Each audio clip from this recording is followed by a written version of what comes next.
ஐந்து கரத்தோனை போற்றி, ஆணை முகத்தானை போற்றி, மூஷிக வாகனனை போற்றி, மூலப்பரம்பொருளை போற்றி, சித்தி புத்தி விநாயக பெருமானை போற்றி. குருவே சரணம். இணையத்தாள் இணையமிதை எங்களுக்கு வணக்கம். இது 2025 குரு பயிற்சிக்கான ராசி பலன். குரு பயிற்சி மேச ராசிக்கு எப்படி இருக்க போகுது அப்படிங்கிறத பார்க்கலாம். இது வரைக்கும் உங்களோட ராசிக்கு 2ஆம் வீட்டில் இருந்து ஓரளவுக்கு நன்மைகளை செஞ்சுக்கிட்டு இருந்த குரு பகவான், ஏன் ஓரளவுக்கு அப்படின்னு சொல்கிறோம்னா, மேசராசியை பொறுத்த வரைக்கும் சனி ராகு இதெல்லாம் பார்த்திங்கனாக்கா, இப்போ ராகு ராசி கடந்து இப்போ தான் போனார் அப்படின்னு கடந்த ஒரு வருஷம் ஆகுது. சனி பார்த்திங்கன்னா இப்போ ராசி நோக்கி வந்துகிட்டு இருக்காரு. அப்படிங்கிறதுனால சுமார் அப்படிங்கிற மாதிரியான விஷயங்கள் தான் நடந்திருக்கும். அப்படிங்கிறதுனால அது சுமார் ஒரு சில நன்மைகளை செஞ்சுக்கிட்டு இருந்த குரு பகவான் அப்படின்னு சொல்லலாம். இப்போ அங்கேருந்து பயிற்சி ஆகி உங்களோட 3ஆம் வீட்டுக்கு போகிறாரு.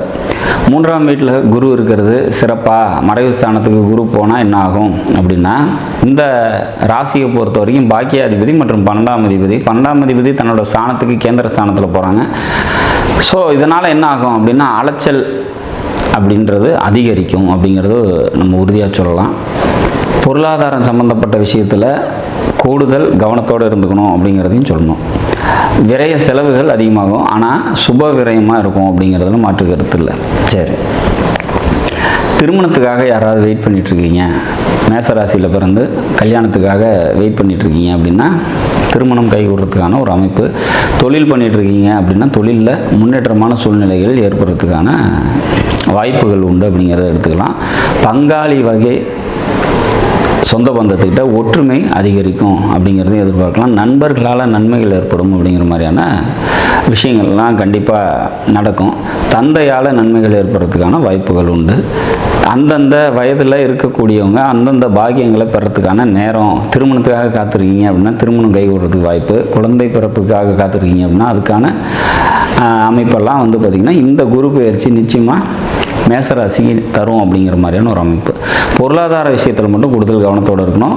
பணம் கொடுக்கல் வாங்கல் சம்மந்தப்பட்ட விஷயத்தில் இருக்கிறீங்க, அதுவே தொழிலாக செய்கிறீங்க அப்படின்னா அந்த மாதிரி இருக்கவங்க மட்டும் தொழிலில் கொஞ்சம் கூடுதல் கவனத்தோடு இருந்துக்கிறது சிறப்பு. பணங்கிறது கொடுத்து வாங்கும்போது கொஞ்சம் தாமதப்பட்டு கைக்கு வரத்துக்கு வாய்ப்பு உண்டு. மற்றபடி இந்த குரு பயிற்சி பார்த்திங்கனாக்கா 3ஆம் வீட்டுக்கு மறைவு ஸ்தானத்துக்கு ராசிக்கு 3ல் போனாலும் பகை வீட்டில் நின்னாலும் தன்னோட பார்வையின் பலத்தால் பல நன்மைகளை உங்களோட 7ஆம் வீட்டை பார்க்குறதுனாலையும், பாக்கியஸ்தானத்தையே குரு பார்க்குறதுனாலையும், லாபஸ்தானம்னு சொல்லக்கூடிய 11ஆம் வீட்டை குரு பார்க்குறதுனாலையும் பல நன்மைகளை தந்தே தீரும் அப்படிங்கிற மாதிரியான ஒரு அமைப்பு. மொத்தத்தில் இது கடந்த நிலைப்பாட்டை விட இந்த நிலைப்பாடு உங்களுக்கு இந்த 3ஆம் வீட்டில் இருக்கிறது சிறப்பை தான் தரும் அப்படிங்கிறதுல நம்ம உறுதியாக இருக்கலாம். மேசராசியை பொறுத்த வரைக்கும் இந்த சனி பயிற்சி ஆகி உங்களுக்கு 7.5 சனி காலம் ஸ்டார்ட் ஆனாலும் கூட இந்த குரு பயிற்சி இந்த ஒரு வருஷம் உங்களுக்கு பல நன்மைகள் தரும். அதனால் வரக்கூடிய இந்த 7.5 சனி காலத்தில் ஏற்படக்கூடிய சிக்கல்கள் சிரமங்கள்லாம் கம்மி பண்ணும் அப்படிங்கிறதுல மாற்று கருத்து இல்லை. எல்லாமே ஒரு கம்ப்ளீட்டாக நல்லது அல்லது கம்ப்ளீட்டாக கெடுதல் அப்படின்னு ஒன்று கண்டிப்பாக நடக்க போகிறது இல்லை அப்படிங்கிறத நம்ம தெரிஞ்சுக்கணும். ராகுக்கு எது பயிற்சி ஆகி ராகு 11க்கு உங்கள் ராசிக்கு 11th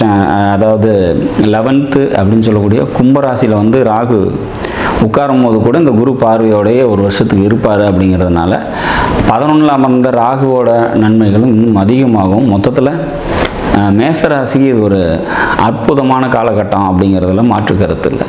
நாடும் நாட்டு மக்களும் நலமுடன் வாழ நவகிரகங்களை வேண்டி அமைகிறேன். நன்றி, வணக்கம்.